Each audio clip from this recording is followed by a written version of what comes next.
There's a secret almost no one admits, yet more people share this one sex fantasy than you'd ever believe. What if I told you that even your closest friend, your neighbor, maybe even you, have imagined this? And the numbers might leave you speechless. So buckle up, because tonight, we're diving deep into the fantasy you didn't know everyone was having. There are some things we, as human beings, are very good at hiding. In the crowded streets, at polite dinner tables, beneath the steady gaze of coworkers and neighbors, lie countless secrets, tucked away in the recesses of our minds where only we can visit them. Some are ordinary, the little lies we tell ourselves to get through the day, the memories of mistakes we'd rather forget. But others are darker, more alluring, far more intimate. They pulse beneath the surface of every conversation, linger in the subtext of every glance, and bloom in the quiet moments when the world has fallen silent. And perhaps the most fascinating of these hidden treasures are our fantasies. Now, you might think fantasies are the kind of thing reserved for romance novels and risque films, spoken of in hushed voices or scrawled in the margins of diaries never meant to be read. But in truth, they're far more common, far more universal, and far more revealing than most would ever dare admit. Because within these private daydreams lies not just desire, but something deeper, a reflection of who we are when no one's watching. And tonight, I want to share with you a story, or rather, a confession, not mine alone, but a collective secret shared by millions across generations, cultures, and corners of the world. A fantasy so popular, so consistently recurring in the deepest corners of human imagination, that it defies age, gender, and background. It's not what you might expect. It's not the usual clichés of forbidden love or spontaneous trysts in shadowed corners. No, this one is different. And perhaps, as you listen, you'll discover a part of yourself you hadn't dared to name. Our tale begins not in the bedroom, but in the human mind, that restless theater of images, scenarios, and temptations.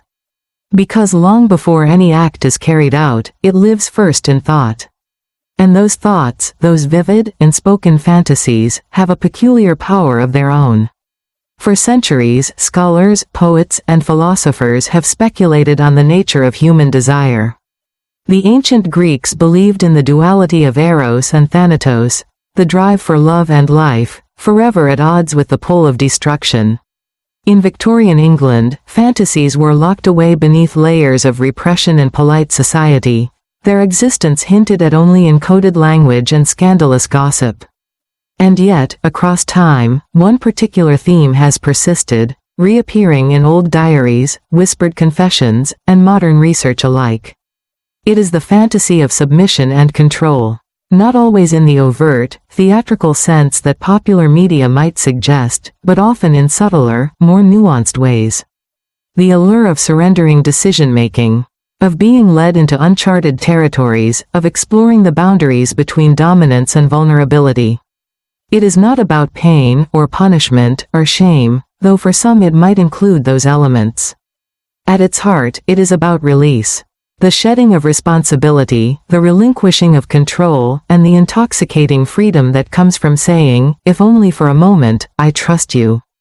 Take me where you will.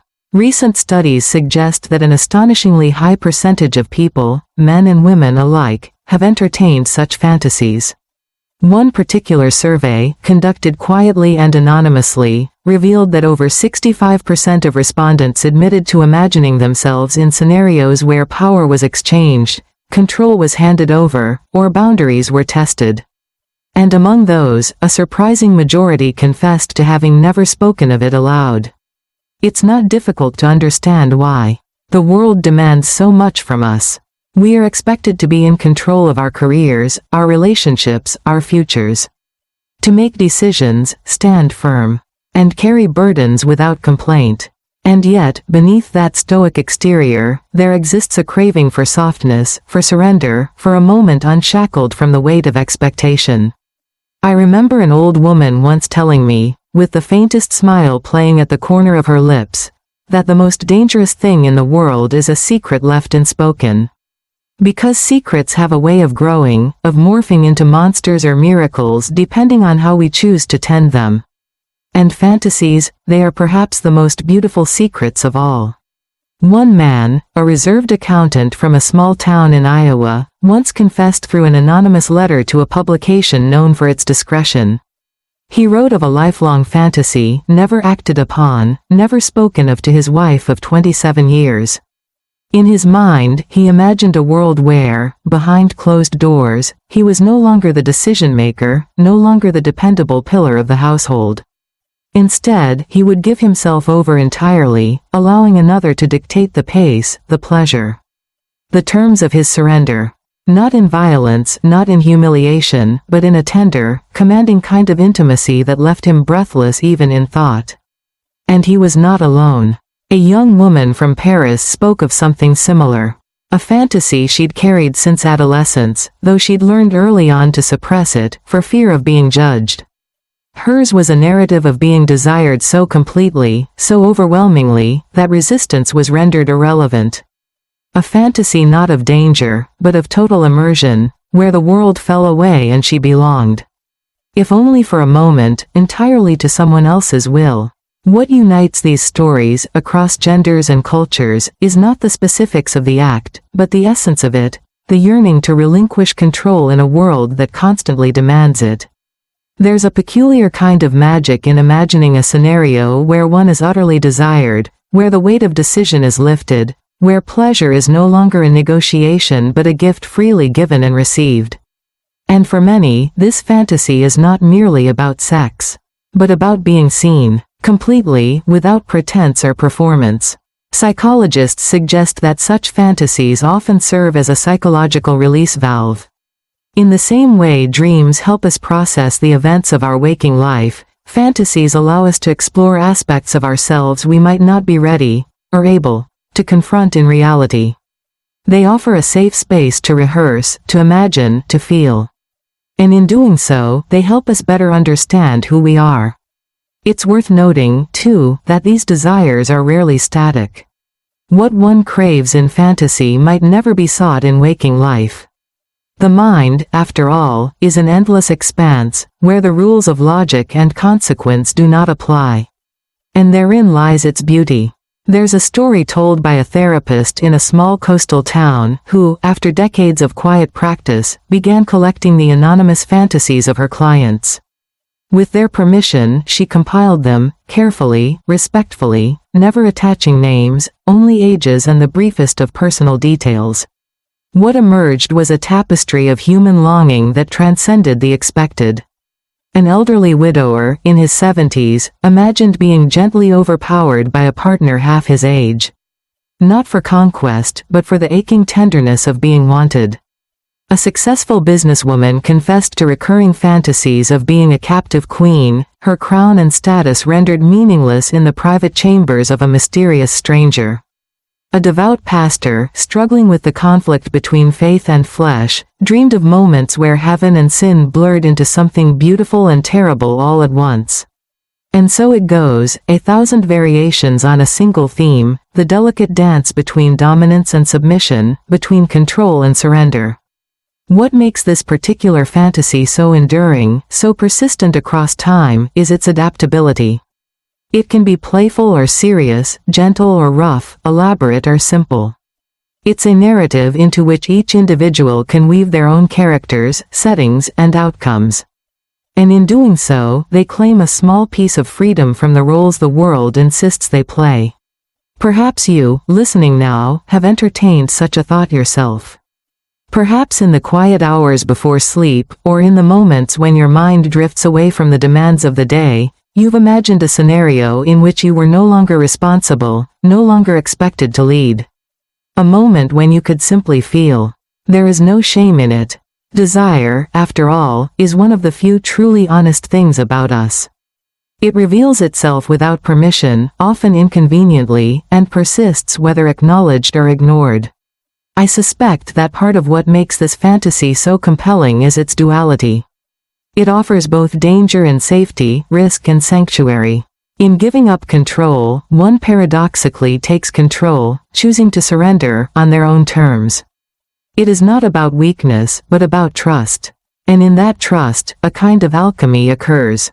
In the next chapter of our story, we'll explore how this fantasy has been portrayed in art, literature, and film, often hidden in plain sight, disguised as metaphor or allegory, yet instantly recognizable to those who know where to look. But for now, as we pause at this juncture, I invite you to consider the hidden corners of your own mind. What narratives linger there? What secrets, if any, have you kept even from yourself? Because if history has taught us anything, it's that the fantasies we fear the most often tell us the most about who we truly are. If one were to trace the history of human storytelling, from the ancient epics whispered around crackling fires to the sprawling modern novels resting on nightstands today, they would find this fantasy woven into its fabric like a thread of dark silk.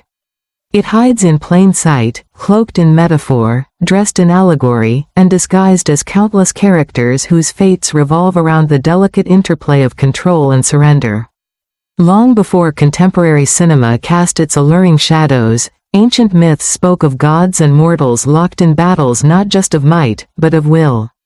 Consider Persephone, goddess of spring, abducted by Hades and taken to the underworld, a narrative recounted for generations not merely as a tale of seasons, but as a symbol of possession and reluctant desire.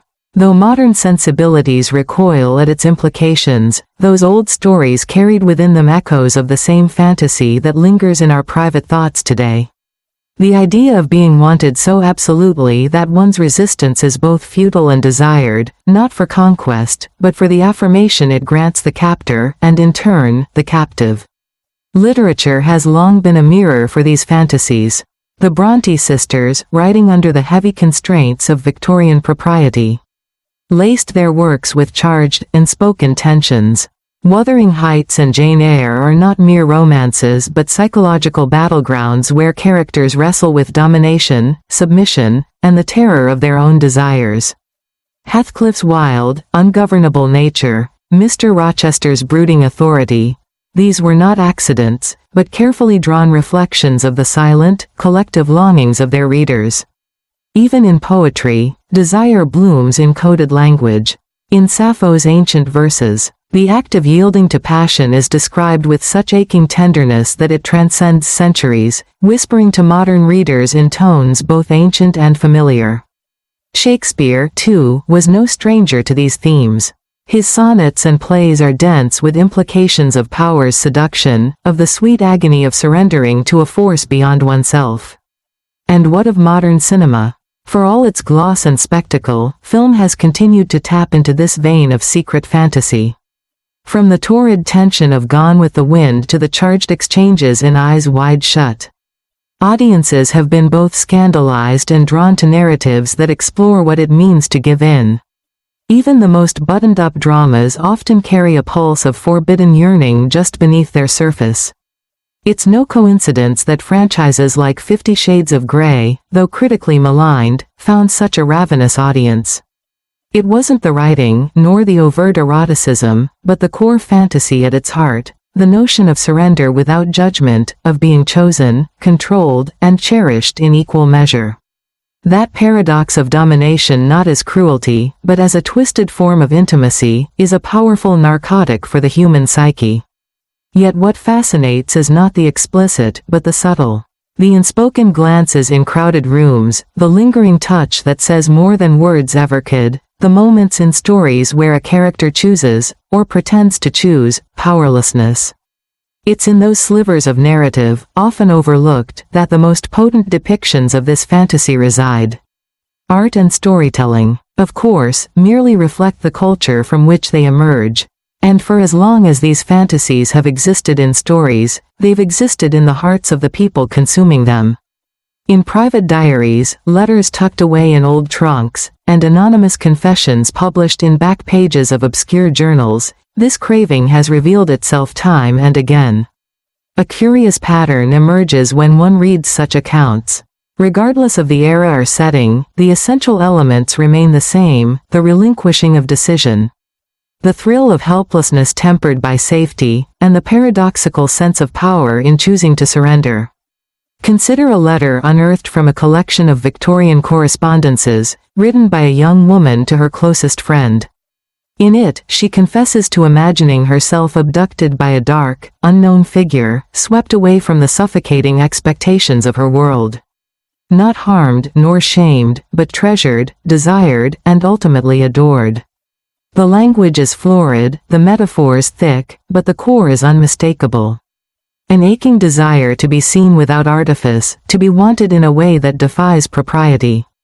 And this letter, fragile and yellowed with time, could have been written yesterday.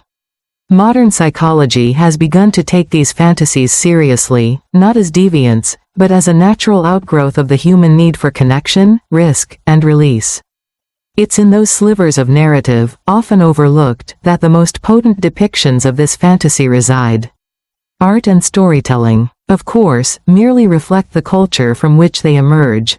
And for as long as these fantasies have existed in stories, they've existed in the hearts of the people consuming them. In private diaries, letters tucked away in old trunks, and anonymous confessions published in back pages of obscure journals, this craving has revealed itself time and again. A curious pattern emerges when one reads such accounts. Regardless of the era or setting, the essential elements remain the same: the relinquishing of decision. The thrill of helplessness tempered by safety, and the paradoxical sense of power in choosing to surrender. Consider a letter unearthed from a collection of Victorian correspondences, written by a young woman to her closest friend. In it, she confesses to imagining herself abducted by a dark, unknown figure, swept away from the suffocating expectations of her world. Not harmed nor shamed, but treasured, desired, and ultimately adored. The language is florid, the metaphors thick, but the core is unmistakable. An aching desire to be seen without artifice, to be wanted in a way that defies propriety. And this letter, fragile and yellowed with time, could have been written yesterday. Modern psychology has begun to take these fantasies seriously, not as deviance, but as a natural outgrowth of the human need for connection, risk, and release. In countless surveys conducted by researchers in the quiet corners of universities and clinical practices, participants reveal a startling consistency in their private thoughts. The scenarios may differ in detail: a stranger's firm hand, a lover's command, a stolen moment of helplessness, but the emotions they stir are strikingly similar. They are not rooted in cruelty, nor in shame, but in trust. In the delicate, almost sacred agreement between two people to step outside the ordinary boundaries of control and submission, and in doing so, to explore the outer edges of vulnerability. One therapist, known for her discretion and gentle demeanor, once explained it this way: "The act of surrender is not weakness. It is the bravest kind of trust. And for those who crave it, it is often less about the physical and more about the emotional landscape it creates." Her words echo in every confession I've read, every story I've heard whispered in low, hesitant tones. It is not the scenario that matters, but the feeling it evokes, a heady mix of fear and safety, of being utterly known, and, in that knowing, utterly loved. Perhaps that is why this fantasy endures when others fade. It taps into something primal and essential: our desire to be seen, to be wanted without conditions, and to experience the sweet, terrifying freedom of letting go. Even as the world shifts, as new norms emerge and old ones crumble, this fantasy remains. It adapts, finding new forms, new disguises, but the core remains untouched. In the digital age, it flourishes in anonymity.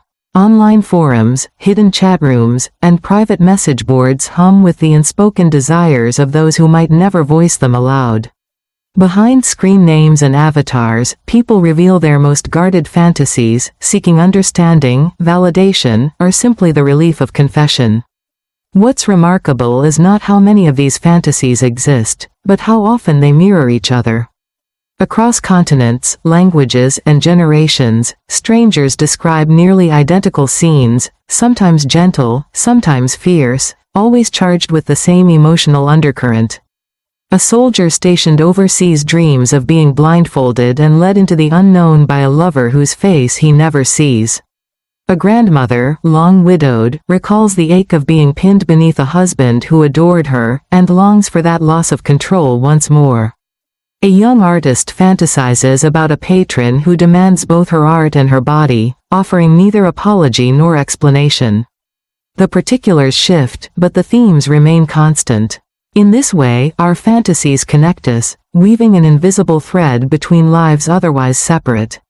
They remind us that beneath our varied exteriors, our professions, our social roles, our carefully curated images, we are all vulnerable to the same longings.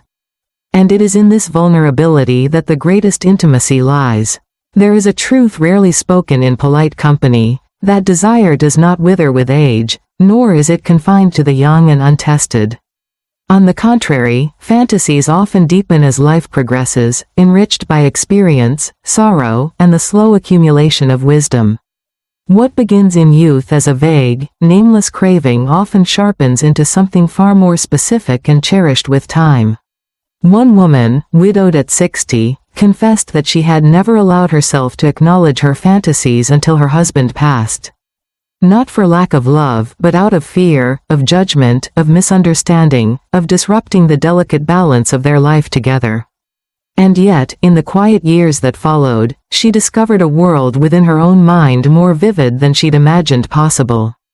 In the late hours of sleepless nights, she constructed elaborate narratives where she was both captive and queen.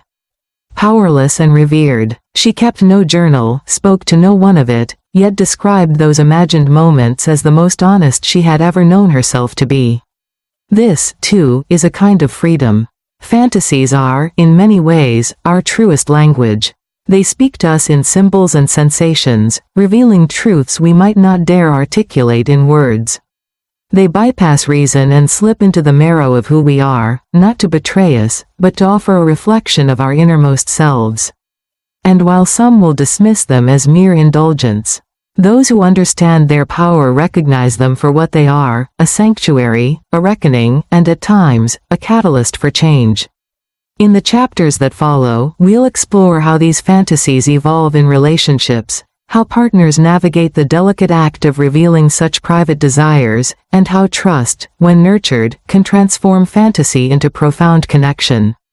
But for now, let us linger here, in this shared understanding that whatever shape your fantasies take, however strange or unspoken, you are far from alone, because more people than you would ever believe have imagined the same. And so, the fantasy we've explored tonight is not just a secret whispered in the dark, it's a shared human truth, a delicate thread woven through time and culture. Perhaps it's a reminder that beneath the surface, we all crave connection, trust, and the freedom to surrender without fear. If this story resonated with you, don't hesitate to explore your own hidden desires with kindness and curiosity. Thank you for joining me on this journey. Be sure to subscribe so we can continue uncovering the truths that unite us all.